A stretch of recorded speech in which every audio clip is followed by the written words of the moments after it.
Halloween ends, but division among fans? Oh, that's just begun.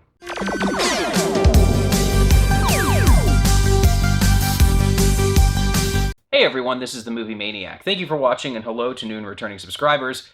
Today we're going to talk about what many horror fans consider to be their most anticipated film of the year, Halloween Ends. What I can tell you plot-wise, without really giving away too much, is that it takes place 4 years after the events of Halloween Kills and Halloween 2018. Laurie and Allison are living together.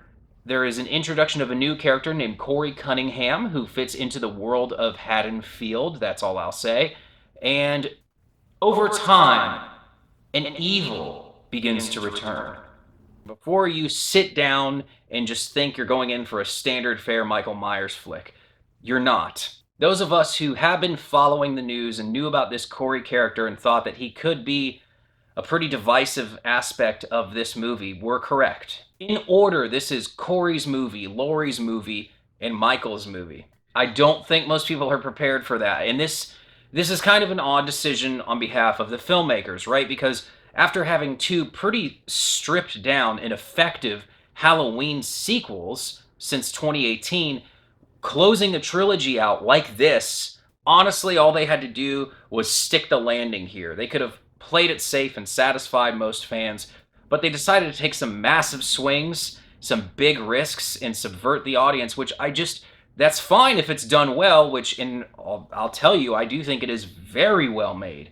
From a filmmaking perspective, I think this is a good movie, but it's not going to feel like your standard Halloween film. And the question is, why go down this road, especially on your closing chapter? This almost feels like it was put together by a different creative team. I like Jamie Lee Curtis here. You can tell that she knows this is going to be the last one she's involved with. She's having a bit of fun with it, and I think we as the audience pick up on that, although sometimes tonally I think that it doesn't really mesh with other parts of the movie, but that's whatever. But I will say that the writing does feel a little more cleaned up this time around. A lot of this crazy, wacky dialogue that would randomly be in and out of Halloween 2018 and Halloween Kills. Oh, man.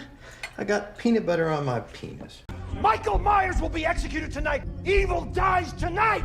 Evil dies tonight.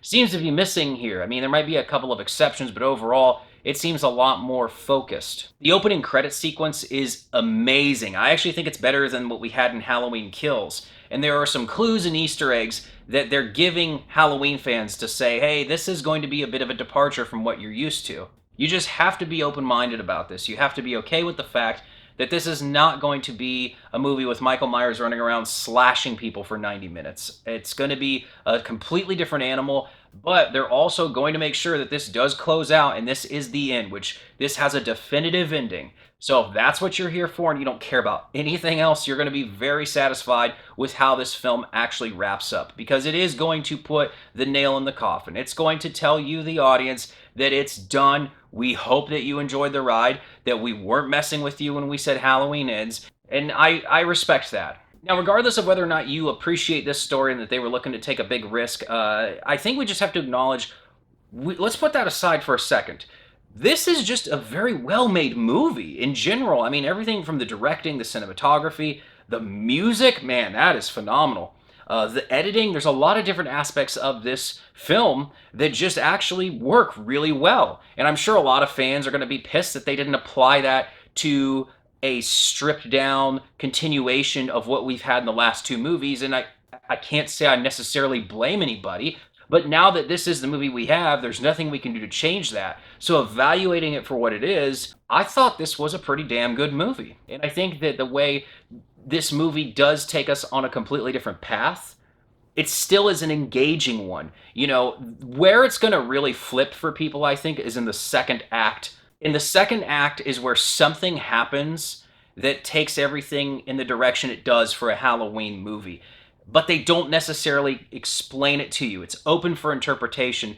And while I do love that, this may have been one of the few instances where I'll actually step in and say, yeah, but I think you need to clarify this, because this is so important to Myers and Haddonfield and what the hell is going on, that I don't know if you should necessarily leave something like that open for interpretation. I've heard reports, somebody has said like 40 minutes in, they saw people walking out of the theater. This is where the second act of the movie is. So it doesn't surprise me because I think once people see, oh, this is what they're going to do, like, wait, what now? I've got so many questions. Screw it, I'm out. I think that reaction is going to be a lot more common than we expect.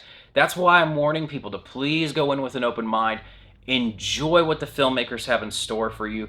Know it's going to be nothing like the previous two movies. And understand that even though it is here, it's going to subvert your expectations, to just try and see if you can go for the surprises and everything they have in store. At the very least, this movie does deliver on its promise of having one final showdown between Myers and Strode. And I don't dislike it. However, it's just the execution of it. It wasn't bad.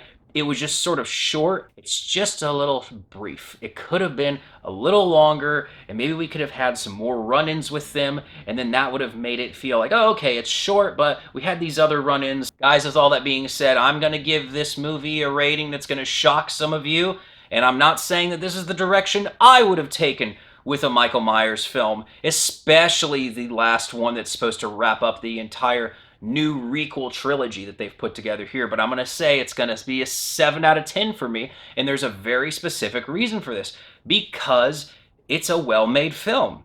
And I was able to go throughout the whole ride, never looked at the clock once, never looked at my watch, nothing. I was in there, I was invested, I was very curious to see where all this was going. This was a movie that I could have never predicted a million years would take this direction, and that's exciting to me. It's fresh, it's new, it's pretty innovative.